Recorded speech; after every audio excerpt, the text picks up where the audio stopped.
Dear students, आज के इस वीडियो में हमें इस पाठ का अंतिम पॉइंट लेंस की क्षमता यानी कि पावर ऑफ लेंस को समझेंगे। वैसे तो इस पाठ का 11वां पॉइंट मानव नेत्र और उसके दोष से संबंधित है, परंतु उस टॉपिक को सिलेबस से हटा दिया गया है। तो यहाँ हम इसमें पहले बात करते हैं लेंस की क्षमता की, उसके बाद में इसका एक एग्जाम्पल है उसको समझेंगे। तो देखिए लेंस की क्षमता की परिभाषा क्या है। लेंस की प्रकाश किरणों को अभिसारित या अपसारित करने की क्षमता लेंस की क्षमता कहलाती है। यानी कि जब प्रकाश की किरणें किसी लेंस से गुजरती हैं तो उत्तल लेंस में तो वो अभिसारित होती हैं और अवतल लेंस में वो अपसारित होती हैं। जब प्रकाश की किरणें लेंसों से गुजरती हैं तो अभिसारित होती हैं, उत्तल लेंस में अभिसारित और अवतल लेंस में अपसारित होती हैं। तो उनको अभिसारित या अपसारित करने की जो क्षमता है वो ही लेंस की क्षमता कहलाती है। ठीक है, चलिए इसको अपन फिर देखते हैं, अपने एग्जांपल से समझते हैं। इसका एक एग्जांपल देखते हैं अपन कि एक कम फोकस दूरी वाले उत्तल लेंस में किरणें अपवर्तन के पश्चात ज्यादा मुड़ेंगी यानी कि ज्यादा अपसारित होंगी। देखो इसको हमेशा उल्टा करना है। यदि फोकस दूरी कम है, फोकस दूरी लेंस की क्या है, कम है, ठीक है, उत्तल लेंस की बात हो रही है पहले कि उत्तल लेंस की फोकस दूरी कम है तो उसमें किरणें अपवर्तन के पश्चात ज्यादा अभिसारित होती हैं। उत्तल लेंस क्या करता है, अभिसारित करता है, किरणों को अंदर की ओर मोड़ देता है एवं लेंस के नजदीक ही फोकसित होती हैं यानी कि फोकस बिंदु पे मिलती हैं। ठीक है, जैसे मान लीजिए अपन इस प्रकार से समझे डायग्राम से कि ये उत्तल लेंस है, अभी बना रहा हूं डायग्राम में, ये उत्तल लेंस है, ठीक, ये इसका फोकस बिंदु एफ और यहां फोकस बिंदु से और ये ओ प्रकाशी के अंदर ओ के बीच की दूरी, ये जो दूरी है ये स्मॉल है, फोकस दूरी ये कहलाएगी। तो जिसकी फोकस दूरी नजदीक है तो उसका मतलब यानी कि जब प्रकाश की किरणें इस लेंस में से आती हैं तो फोकस बिंदु से गुजरती हैं। ठीक है, ये प्रकाश की किरणों को फोकस बिंदु पे मिला देता है या अभिसारित कर देता है। ठीक, तो जिसकी फोकस दूरी कम होगी वो क्या करेगा, किरणों को ज्यादा मोड़ेगा, ठीक है, ज्यादा अभिसारित करेगा, यही बात ये कहना चाहता है। दूसरा मान लीजिए ये उत्तल लेंस ही है, ठीक है, और इसकी फोकस दूरी यहां है, मान लीजिए इस बार फोकस बिंदु ये है और ये फोकस दूरी यहां से लेकर के ये फोकस दूरी हो गई। तो यहां पर जब इसमें प्रकाश की किरणें आएंगी तो वो कम मुड़ेंगी, यानी जब अपवर्तन के पश्चात यहां से गुजरेंगी, इस बिंदु से यहां से गुजरेंगी ये, ठीक है ना, ऐसे यहां से गुजरेंगी, तो यहां पर इसके अंदर ये कम मुड़ेंगी। जिसकी फोकस दूरी ज्यादा होती है उसमें वो अभिसारित कम करता है और जिसकी फोकस दूरी कम होती है वो अभिसारित ज्यादा करता है। ठीक है, उल्टा कर दीजिए इसको, हमेशा ये विपरीत क्रमानुपाती होता है, उल्टा होता है। तो कहने का मतलब एक कम फोकस दूरी वाला जो उत्तल लेंस है वो अपवर्तन के पश्चात किरणों को ज्यादा मोड़ेगा, ज्यादा अभिसारित करेगा। ठीक है, दूसरा इसके विपरीत क्या होता है, एक ज्यादा फोकस दूरी वाला अगर उत्तल लेंस है तो किरणों को कम मोड़ेगा, कम अभिसारित करेगा और लेंस से अधिक दूरी पर वो बनेगा, फोकस दूरी उसकी ज्यादा है। इसलिए जब प्रकाश किरणें अवतल लेंस, अब बात करता है अवतल लेंस की, तो सेम वही मैटर अवतल लेंस के लिए भी लागू होता है, चाहे उत्तल लेंस हो या अवतल लेंस हो। कहने का मतलब जिसकी फोकस दूरी ज्यादा होगी, ठीक है, उसकी क्षमता जो है, पावर जो है वो क्या होगी, कम होगी। फोकस दूरी कम है, क्षमता ज्यादा होगी, उल्टा कर देना है। ठीक है, जब प्रकाश किरणें अवतल लेंस पर आपतित होंगी तो लेंस की फोकस दूरी के अनुसार कम या ज्यादा अपसारित होती है।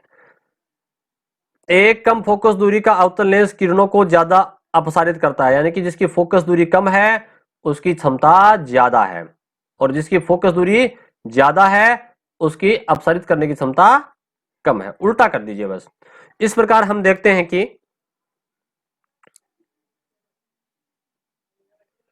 आगे लिखा है, इस प्रकार हम देखते हैं कि लेंस की क्षमता उसकी फोकस दूरी के विपरीत क्रमानुपाती होती है। ये इंपॉर्टेंट लाइन है, लेंस की क्षमता यानी कि पावर, पी का मतलब क्या है, पावर, पावर मतलब क्षमता, ताकत, शक्ति, ठीक है ना, पावर। तो लेंस की जो शक्ति है, क्षमता है या पावर है, वो 1/f, एफ यानी कि ये फोकस दूरी है, ठीक है ना, स्मॉल एफ है। तो फोकस दूरी अगर कम है तो क्षमता ज्यादा है, ये व्युत्क्रमणपाती होता है, ठीक है। और यहाँ एक तो खास बात है इसका न्यूमेरिकल, अगर यहाँ क्वेश्चन बनता है न्यूमेरिकल का, तो आपको ध्यान रखना है कि ये जो फोकस दूरी एफ है इसको हमेशा मीटर में मापा जाएगा, ठीक है। बच्चे यहाँ गलती करते हैं, पेपर के अंदर यहाँ सेंटीमीटर दिया हो सकता है लेकिन आपको उसको मीटर में चेंज करना है। दूसरा इंपॉर्टेंट क्वेश्चन होता है लेंस की क्षमता का मात्रक क्या है। लेंस की क्षमता यानी कि पी जो है पावर शक्ति क्षमता, लेंस की क्षमता का मात्रक है डायोप्टर। क्या मात्रक है? डायोप्टर, ठीक है, याद रखिएगा, बहुत इंपॉर्टेंट क्वेश्चन बनता है। कई बार बच्चे कहते हैं सर हमें इंपॉर्टेंट बताइए, तो मैंने यहां बता दिया, आप इसको रन कर लीजिए। डायोप्टर जो है कई बार एग्जाम में पूछा गया है। उत्तल लेंस की क्षमता धनात्मक और अवतल लेंस की क्षमता जो है वो ऋणात्मक होती है, ये आपको याद रखना है। उत्तल लेंस की क्षमता धनात्मक यानी कि प्लस में मापी जाएगी और अवतल लेंस की क्षमता ऋणात्मक यानी कि नेगेटिव होगी, माइनस में होगी। सामान्य भाषा में इसे चश्मे का नंबर कहते हैं। जैसे आपने अपने क्लास में बच्चे ऐसे हैं जो चश्मा लगाते हैं, या अपने घर परिवार में सदस्य होंगे तो वो चश्मा लगाते हैं, तो अगर आप उनसे पूछो कितने नंबर का चश्मा है तो कहते हैं कि +2 का है, -3 का है, तो वो प्लस माइनस शब्द यूज करते हैं। प्लस का मतलब क्या है? उसके उत्तल लेंस का चश्मा लगा हुआ है, वो जो कांच है, जो लेंस है वो क्या है? उत्तल लेंस का है। और माइनस का मतलब है उसके अवतल लेंस का चश्मा लगा हुआ है, ठीक है। तो यहां पर इसे अपन चश्मे का नंबर कहते हैं।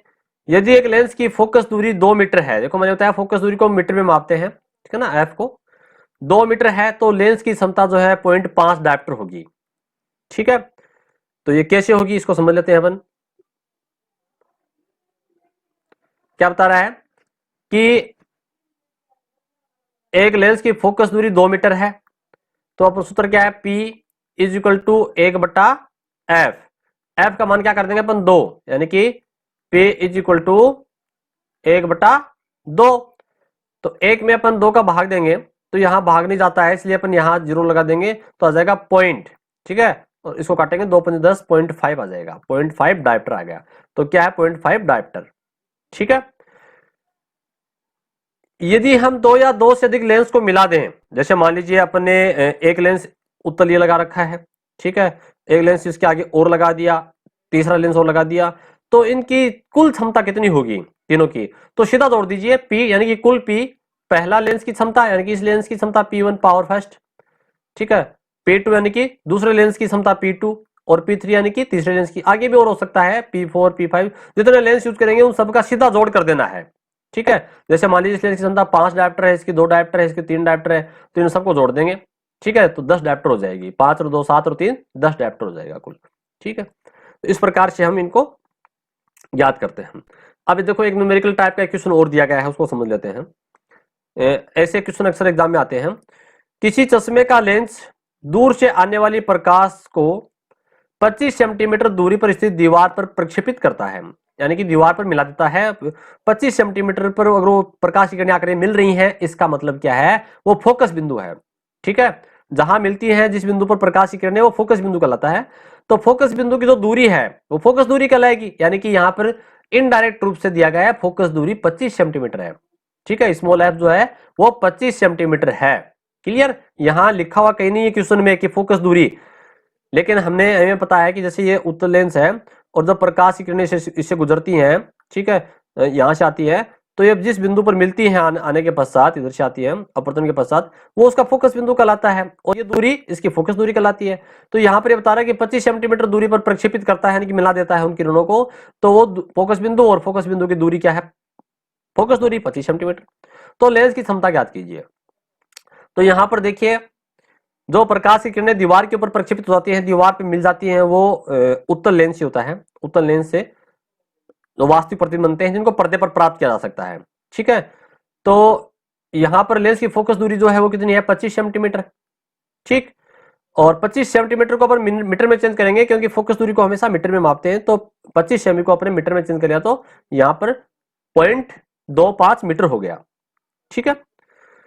अब फार्मूला क्या है? P बराबर 1/f, यानी कि 1/f का मतलब 0.25 मीटर।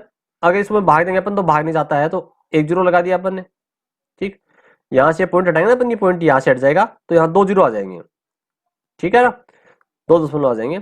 अब यहां पर 25 से भाग देंगे इसका, तो 25 चौका 100, 4 बार चला गया, ठीक, ये फोकस दूरी प्लस में थी क्योंकि उत्तल लेंस है, उत्तल लेंस में फोकस दूरी जो है प्लस में होती है, पॉजिटिव होती है, और यहाँ पर इसकी क्षमता भी पॉजिटिव आएगी, प्लस में 4 डायोप्टर, यानी कि ये उत्तल लेंस है, अतः चश्मे में उत्तल लेंस हो रहा है।